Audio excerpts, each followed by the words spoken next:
Imagine a country where unemployment is not treated as a curse, but as an opportunity, where jobless youth do not wait for handouts. Instead, they rise as an army, not an army of guns and bullets, but of seeds, tractors, and farming tools.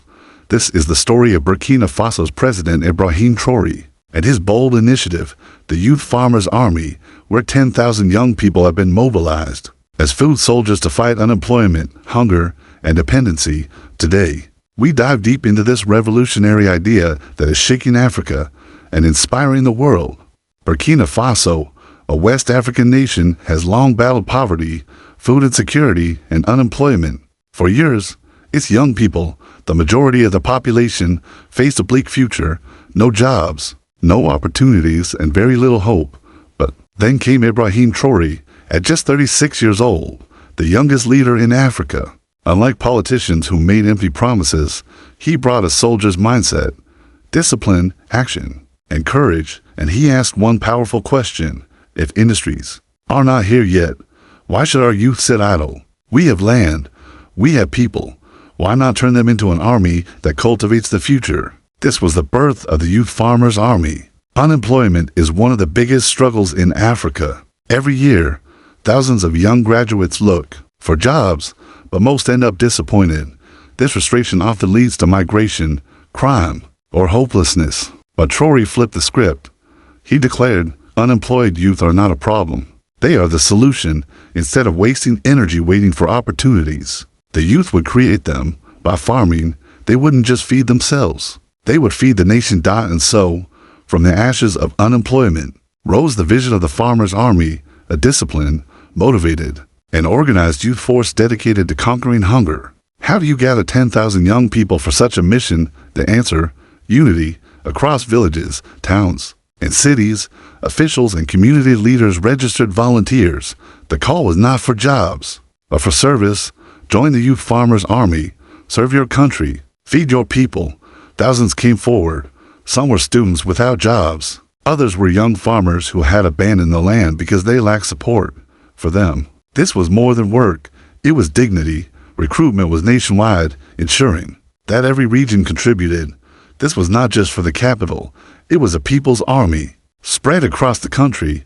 Once recruited, these youth were organized with military precision. Inspired by Traoré's soldier background, the program built discipline into every step. Recruits were divided into units. Each unit had leaders, daily schedules, and responsibilities. Instead of rifles, they carried plows. Instead of studying battle strategy, they studied soil, irrigation, and crop cycles. This was not random farming. This was organized agriculture. Every young person knew their role. Every unit had a mission. Together, they moved like an army, not to destroy, but to build. Discipline alone was not enough. These recruits needed knowledge. Agricultural experts trained them in modern farming, how to use tractors and irrigation systems, how to rotate crops for maximum yield, how to protect soil from erosion, how to fight pests without expensive chemicals. Workshops and demo farms became open-air classrooms. Youth who had never planted a seed before suddenly saw crops sprout under their hands. It was life-changing, and the government backed them with resources: tractors, pumps, seed banks, and fertilizer. Subsidies. For the first time, many villages had access to proper equipment. What was once a nation of idle youth became a nation of productive soldiers of the soil. The results came quickly. Fields that once stood empty were now green with corn, millet, and vegetables. Local markets, once dependent on imports, began to fill with homegrown food. Families that struggled for meals now enjoyed surplus harvests. Each new harvest reduced dependence on foreign imports. Each bag of grain produced by the youth was a step toward food sovereignty. Traoré declared proudly, "We will not beg for food. We will feed ourselves with our own hands." The economic impact was also huge. Young farmers began earning, spending in local markets, and supporting small businesses. Cooperative farming groups formed, handling not just production, but also storage, processing, and trade. The Farmers' Army became more than a workforce. It became an engine of the economy. But perhaps the greatest impact was not material. It was psychological. For too long, Burkina Faso's youth were called a burden. Now, they were celebrated as heroes. Instead of shame, they carried pride. Instead of despair, they carried dignity. One recruit said, "Before, I was nothing. Now, I am a soldier of food. I am serving my people." This shift in mindset is powerful. It turns hopelessness into motivation. It transforms a generation. The world has started to notice.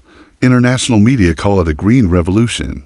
From below, leaders across Africa are asking if they can adopt the model. Could unemployed youth in Nigeria, Ghana, or Mali also become farmers' armies? But challenges remain. Can the government sustain resources?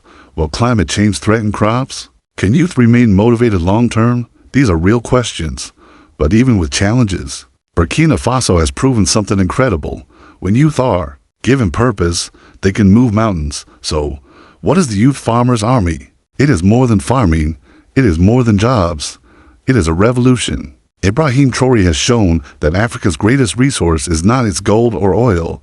It is its youth. And when that youth is organized, disciplined, and inspired, they can change the destiny of a nation. This is not just about Burkina Faso. This is a message to the entire world. The future belongs to those who dare to plan it. Music fades. Screen text. The Youth Farmers Army, Revolution of the Soil.